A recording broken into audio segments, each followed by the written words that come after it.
Peacock, like many streaming services, uses an Are You Still Watching feature for specific technical and business reasons.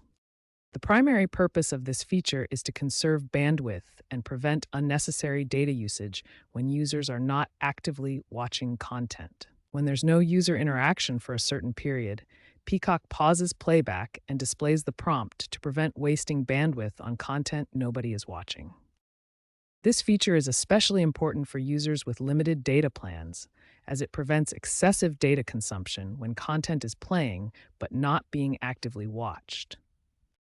However, Peacock's implementation has been described as particularly aggressive, with prompts appearing after only one or two episodes, which can be frustrating for users who want uninterrupted viewing. Many users find Peacock's frequent prompts extremely annoying, particularly when they're using the service for background noise or during extended viewing sessions. As of July 2025, there's no built-in option within the Peacock app to disable or adjust the frequency of these prompts, leaving users with no official way to customize this feature.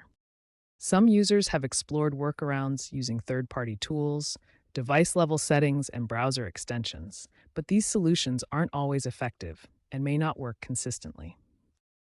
User feedback may influence future updates, potentially leading to customization options, adjustable frequency settings, and improved algorithms that better detect user activity to reduce unnecessary prompts. While current options are limited, the streaming industry's responsiveness to user complaints suggests that more user-friendly implementations may be on the horizon.